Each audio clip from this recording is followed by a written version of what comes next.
Shalom, my dear friend around the world. By this day, I want to share with us what the Bible says about prophecy. The prophecy is about how God's message will be extended by those prophets. The prophets, they interfere how God has a message for the man. The first thing I would like to read with us from Isaiah chapter 9 verse 1 to 6. Isaiah chapter 9 verse 1 to 6. Please open your Bible. But there shall be no gloom there, that was in anguish, and the former time brought into the contempt the land of Zebulun and the land of Naphtali, but in the later time has made a glorious by the way of the sea beyond the Jordan, Galilee of nations. The people that walk in the darkness have seen the great light. They that dwell in the land of the shadow of death, upon them hath light shine. Thou hast multiplied the nation, thou hast increased their joy. They joy before thee according to the joy in harvest, as men rejoice when they divided the spoil. For the yoke of his burden and the staff of his shoulder, the rod of his oppressor, thou hast broken, as in the day of Midian. For all the armor of the armed man in the tumult, and the garments rolled in blood, shall be burning for full of fire. For unto us a child is born, unto us a son is given, and the government shall be upon his shoulder, and his name shall be called Wonderful Counselor, Mighty God, Everlasting Father, Prince of Peace. For unto us a child is born, unto us a son is given, and the government shall be upon his shoulder, and his name shall be called Wonderful Counselor, Mighty God, Everlasting Father, Prince of Peace. This word was written by Isaiah chapter 9 verse 1 to 6. That Isaiah wrote about Jesus who born. Jesus who born. We know that Isaiah's mean is Jesus. When the Bible was written, He is born. He is born, and He is the mighty God. He is the wonderful counselor, everlasting Father, Prince of Peace. Kita melihat apa yang dimaksudkan oleh nubuat itu. Nubuat adalah sesuatu yang dinyatakan oleh seorang nabi jauh sebelum terjadi. Oleh karena roh Allah bekerja, Allah melalui nabi itu menjelaskan tentang suatu kejadian atau pernyataan yang akan berlangsung di kemudian hari. Namun kalimat-kalimat dari profesi itu, kalimat-kalimat dari nubuatan itu tidak terikat kepada sastra atau kalimat-kalimat manusiawi. Oleh karena apa? Oleh karena Allah berada di dalam kekekalan. Allah tidak berada di dalam sebuah tempo, ruang, dan waktu, dan jarak. Allah tidak berada di dalam keterikatan pada ruang, waktu, dan jarak. Itulah sebabnya kita melihat apa yang dikatakan oleh Nabi itu terkadang sudah dinyatakan 1000 tahun sebelumnya, tetapi akan terjadi pada saatnya secara jelas. Nah, yang dinubuatkan oleh Nabi di sini adalah tentang seorang yang lahir. Lalu kemudian dikatakan namanya disebut penasihat yang ajaib, Allah yang perkasa, Bapa yang kekal, Raja damai. Nah, waktu kita memahami tentang Allah, Allah tentulah bukan manusia. Allah tidak bisa diraba, Allah tidak bisa dijamah oleh manusia. Lalu bagaimana Allah dinyatakan di sini? Seorang anak telah lahir untuk kita, dan lambang pemerintahan ada di atas bahunya. Dia penasihat yang ajaib, dia Allah yang perkasa, dia Bapa yang kekal, dia Raja damai. How we understand that God is became man while he present on the world, that he has been born in the world. Nah, ketika bahasa-bahasa Kristiani itu ditampilkan di dalam pandangan daya nalar bahasa-bahasa awam, maka dia menjadi aneh. Karena orang Kristen berkata, Tuhan Kristus, anak Daud, telah lahir. Tentulah kalimat-kalimat yang sangat terbatas itu membingungkan orang yang tidak dipimpin oleh Roh Kudus. Karena apa? Tuhan lahir lalu disebut anak Daud. How we know that God is the Son of God, that God has been born on the world? Bagaimana Allah yang Maha Kuasa, yang tidak ada di dalam keterbatasan ruang dan waktu dan jarak, ada di dalam sebuah ruangan, sebab dikatakan dia lahir. Nah, tentu saja apa yang dimaksudkan bahwa Tuhan lahir bukanlah Tuhan itu sendiri masuk di dalam sebuah rahim wanita lalu dia lahir. Tetapi yang lahir adalah pernyataan suatu kuasa yang berasal dari Tuhan, lalu lahirlah yang disebut Yesus. Jadi siapakah Yesus itu? Apakah dia Tuhan? Apakah dia Allah? Tentu saja darah dan daging, rambut, kuku dari Yesus itu bukan Tuhan. Tetapi di dalam diri Yesus itu disebut juga sebagai namanya, yang disebut Roh Maha Kuasa, Allah yang perkasa. Tetapi yang dijelaskan oleh Alkitab ini adalah bahwa Allah telah memberikan dirinya nampak melalui pernyataan kuasa. Itulah sebabnya di dalam Matius 1 ayat 18 dikatakan, Maria mengandung dari Roh Kudus. Roh Kudus yaitu Roh Allah yang Maha Kudus. Artinya kelahiran itu bukanlah kelahiran dari sentuhan material.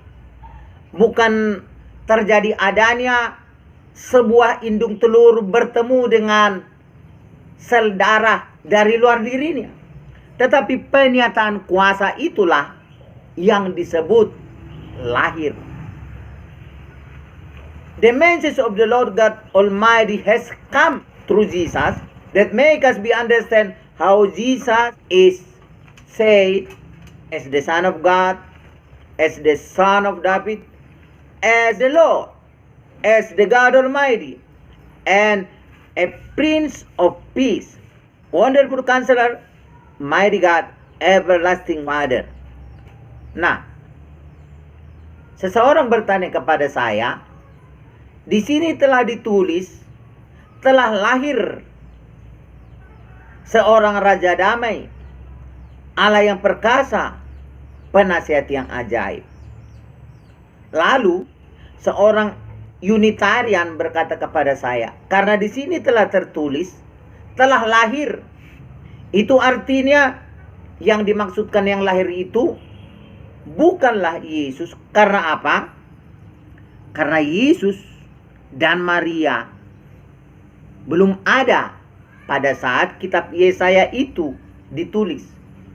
So, how the difference between the prophecy and the word and the chronology and the history? Apa perbedaan dari sejarah dan nubuat itu? Justru nubuat ditulis sebelum terjadi. Bahkan 4.000 sampai 5.000-an tahun ditulis sebelum terjadi, maka nubuat dinyatakan. Nah, seorang Unitarian ini berkata kepada saya bahwa yang telah lahir di sini disebut dengan kalimat telah lahir. Padahal sementara Yesus lahir ribuan tahun kemudian.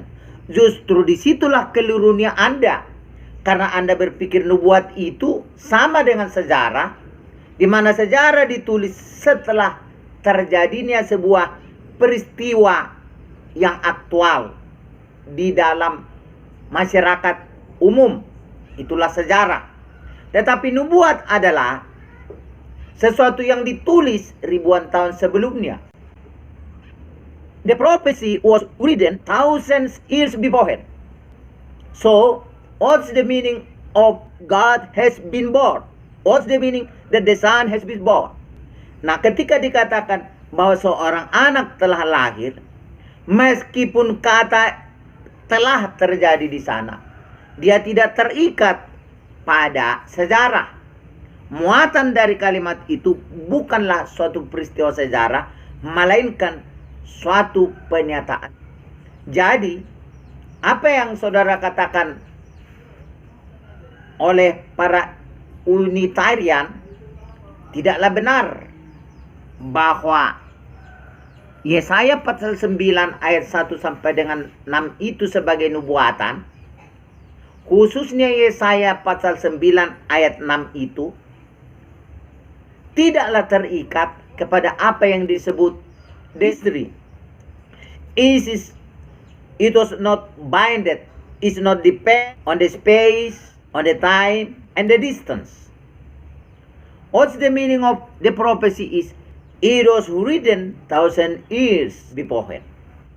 The Bible says, for unto us a child was born, unto us a son is given, and the government shall be upon his shoulder, and his name shall be called Wonderful Counselor, Mighty God, Everlasting Father, Prince of Peace. Of course, this word was written before be performed, before happening. But this is the truth. So, what we should understand, how we discern the difference between one sentence and one prophecy. The difference between one sentence, one verse, if we compare with one prophecy from the Lord God by a prophet, of course it is very, very different, because God in his prophecy by one prophet will extend the message of the God the next time, for the next time, maybe 1,000 years time. So, as in the beginning I was saying, seperti saya mengatakan di dalam awal, that God is not depend on the space, on the distance, on the time. God free from all the material system. Allah terbebas dari semua sistem materi. Karena ruang dan waktu dan jarak, semua planet dan jagat raya berada pada setitik ruang di dalam tangannya yang berkuasa itu. So, this is we should understand. Ini harus kita ketahui mengapa Alkitab menjelaskan bahwa Allah bisa menjawab doa yang sangat berbeda dari miliaran manusia di seluas bumi ini. Dia bisa menjawab pada saat yang sama doa-doa yang berbeda itu dengan jawaban yang berbeda. So, It is the reason the Bible was saying that God is unlimited, that God is omnipower, that God is omnipower, that God is unlimited. Itulah sebabnya di dalam Alkitab ini dikatakan bahwa Allah itu maha hadir dan bahwa Allah itu maha kuasa, bahwa Allah itu tidak terbatas di dalam suatu ruang, waktu, dan jarak. Maka ketika the everlasting Father, the wonderful Counselor, the mighty God, the everlasting Father, Prince of Peace, namanya yang bernama Yesus itu, mengapa ketika kita berdoa menumpangkan tangan di atas orang sakit, di dalam namanya orang sakit bisa sembuh dan berbagai mukjizat terjadi ketika disebut nama itu, adalah karena pemilik nama itu adalah the everlasting Father. Yesus ada di bumi sekitar 2000 tahun yang lalu, tetapi kuasanya sampai pada hari ini masih ada bagi orang yang percaya. Karena apa? Karena kuasa itu tidak dibatasi oleh ruang dan waktu. Bagaimana saudara melihat secara aktual bahwa ada Allah yang tidak terikat oleh ruang dan waktu apabila penyataan kuasa itu tidak terjadi dalam kehidupan kita? Itu artinya ketika kita tidak menerima sesuatu dari Tuhan, ketika kita tidak menerima satu perubahan dari Tuhan masa sekarang ini, itu artinya yang kita yakini adalah sebuah dongeng dan fiksi belaka. If you never receive the actual truth you receive from your religion, from your spiritual understanding, it means that God is nothing. Jikalau kita sekarang mengaku memiliki Tuhan dan Allah, tetapi ketika kita berdoa, ketika kita ingin bertobat, ketika kita ingin lebih baik, kita tidak menerima sesuatu yang berubah, ada pertanyaan yang terjadi dalam diri kita. Mungkin kita memang tidak sungguh-sungguh berdoa, atau mungkin memang kita tidak percaya kepada suatu Tuhan yang maha hadir, yang unlimited, yang everlasting. We should know, we should believe in one God that everlasting, real, everlasting real. Tuhan yang macam mana yang kita percayai? Allah yang macam apa yang kita percayai? Allah yang dipercayai orang Kristen di sini disebut adalah yang ada di dalam kekekalan itu. Dan detik ini, waktu ini, saat ini adalah suatu kekekalan itu, bagian dari kekekalan itu. Itu artinya bahwa kita memiliki suatu pengalaman bersama-sama dengan the everlasting Father. Kita harus memiliki pengalaman yang bersifat pribadi dengan Bapa yang kekal itu. Bukan seperti Bapa kita di bumi ini yang jikalau mereka pergi, kita tidak bisa panggil namanya lagi karena mereka sudah mati. Itulah sebabnya ketika Yesus telah mati, lalu dikuburkan, lalu bangkit dari antara orang mati, lalu naik ke sorga, para rasul dengan 500 murid secara terkonfirmasi di dalam sejarah dan tulisan yang resmi dikatakan di sana, di dalam nama Yesus orang lumpuh masih bangkit dari antara orang mati. Bahkan orang mati dibangkitkan dari kematiannya. Bahkan orang buta bisa melihat. Bahkan murid-murid itu menyembuhkan dan melepaskan orang yang terikat oleh setan dengan nama Yesus. Meskipun Yesus telah pernah mati dan bangkit dan naik ke sorga, disaksikan oleh ratusan orang. Sulit bagi kita kalau ada saksi dari berbagai wilayah datang menyaksikan sebuah peristiwa, maka kita menuduh kesaksian itu menjadi kesaksian yang palsu. Apabila ada tukang obat datang kepada kita, dibawanya 3 orang pura-pura membeli obatnya, lalu mereka bersaksi dengan 3 orang itu bahwa obatnya itu mujarab. ternyata ketiga pawat ini sudah bersekongkol dengan tukang obat. Tetapi siapa yang menyaksikan Yesus bahwa dia telah naik ke sorga? Bukanlah datang dari sebuah keluarga, bukan datang dari satu RT saja, bukan datang dari sebuah rekayasa yang bersekongkol, tetapi secara spontan orang ingin melihat dengan berita yang sampai kepada telinga mereka tentang yang disebut di dalam kitab Yesaya ini, the one Almighty God, the everlasting Father. Saudara-saudara, this is the truth we should understand. This is the truth we should believe up to this day and up to the end of the world. This is the only hope for those who need the true God. Ini adalah sebuah berita tentang kebenaran. Kita harus lepas dari sebuah kebenaran yang bersifat kolektif itu sekarang. Kita harus keluar, kita harus eksodus dari doktrin-doktrin yang terikat oleh sebuah institusi. Doktrin yang terikat dengan gereja, doktrin yang terikat dengan sebuah komunitas, doktrin yang terikat dengan bentuk-bentuk ritual yang memang mungkin kelihatan indah. Tetapi satu hal yang kita perlukan sekarang adalah, betulkah Allah itu kekal? Betulkah Allah itu masih ada sampai sekarang? Dan betulkah nama Yesus itu berkuasa? Omong kosong semua kekristenan kita apabila kita tidak merasakan sesuatu yang berubah.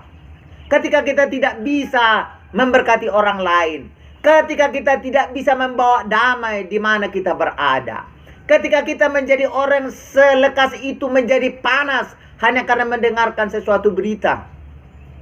Nah, my friend around the world, I want to say with you right now is how God should present on us.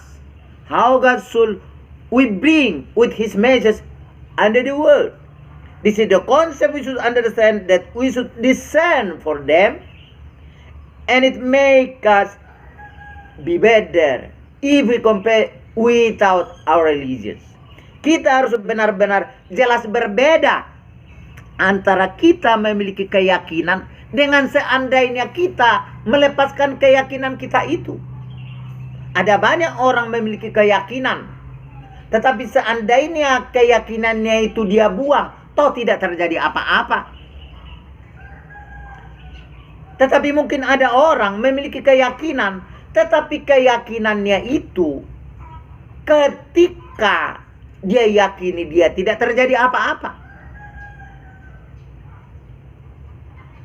Ini harus membuktikan jawaban adanya pertanyaan kita sebagai manusia intelektual yang mikir, supaya hidup kita itu memiliki sesuatu nilai yang berbeda antara kita memiliki sebuah keyakinan yang memberikan pengharapan dengan tidak.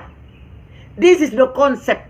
This is the true mind that we should hold in our heart, in our mind, and wherever we go out. Wherever we are going out. The Bible says that the word of God will never be perished, but exist forever and ever. Yesus pernah katakan, langit dan bumi bisa berlalu, tetapi firmanku tidak berlalu. Apa firman yang sedang kita terima? Firman yang sedang kita terima adalah bahwa dia ada, bahwa dia menjawab doa, bahwa namanya nama dari penasihat yang ajaib, Bapa yang kekal, Raja Damai. Nama itu menjanjikan sesuatu yang nyata, bukan untuk dilihat orang lain tentang diri kita, tetapi kita melihat diri kita dikasihi, kita melihat diri kita ditolong, bukan di dalam sebuah pamer iman dan pamer agama dan pamer identitas. Yang perlu sekarang adalah apakah kita merasakannya. What we need is we experience this matter? Do we receive what we ask from Him? Do we receive what the difference between we have a religion, we have a faith, but if we don't receive the different things after we have a faith, so our faith is nothing. Apabila kita tidak menerima apa yang kita doakan, kita tidak mendapatkan berpuluh-puluh tahun apa yang kita perlu rasakan, yaitu damai sejahtera yang dari Tuhan itu. Berarti ada sesuatu yang perlu kita koreksi dari diri kita. Atau mungkin ada yang harus kita koreksi dari keyakinan kita. Ketika keyakinan itu tidak betul-betul tergenapi. Memang benar, hubungan iman itu tidak didasarkan pada sebuah pengalaman duniawi. Alkitab tidak menjanjikan kepada kita ketika kita beriman maka kita menjadi orang nomor satu di dalam kekayaan, di dalam kegagahan, dan di dalam berbagai hal. Tetapi yang Alkitab katakan, melalui Yesus dia katakan, barang siapa percaya kepadaku, dari dalam hatinya akan mengalir aliran-aliran air hidup.